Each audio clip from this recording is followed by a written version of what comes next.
The number of homeless youth in Anoka County continues to grow. But there's new hope for teens struggling to find a place to stay. A new drop-in center is set to open in Anoka next month. And as CTN's Steve Antis reports, it's a place where young people can go to try to get their lives back on track. No, it's not a Phillips type. When hands and hearts come together, miracles happen. Everybody is just so passionate and helping, and it's really been a blessing. Roll out some fresh paint. I'm glad to donate my time to help out and get it on the road. Add in donated furniture, clothing, and personal care items, and you have hope for youth. It is the first drop-in center for homeless youth in Anoka County. Leading the effort is Brian Swanson, who has a background in youth leadership at his church. I will say that my faith has a lot to do with what's driving this. Brian's epiphany came last year after he read about the county's effort to count the homeless population in a 24-hour period.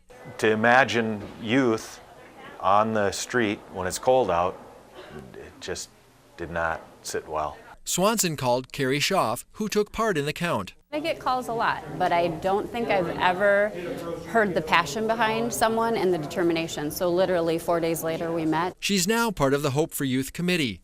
Already this year, District 11 has counted over 500 homeless students, and that number is expected to grow. 89% of the youth that are homeless are attending schools. 3 months into it, they called the press to announce the opening of the drop-in center on March 4th. Each school district will be in contact with these kids, and we hope they send them here so we can give them additional help. Here they'll offer hot meals, clean clothes, and a place to relax.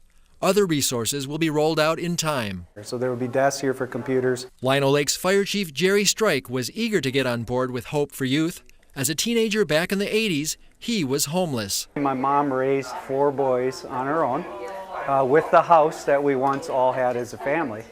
And eventually she couldn't keep up with the bills, so we lost the house. Back then, he could only wish for something like this. Now, with help from the public, they hope to change lives. We, as individuals, by taking this up and doing something like this, can solve a lot of the problems that our communities have.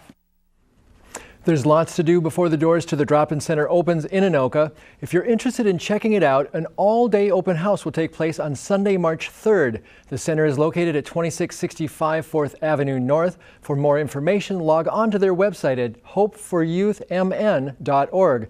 Steve and Karen, it's an ambitious effort, and they still need more volunteers. All right, well, good for all the volunteers that are pitching in so far. Thanks, Steve.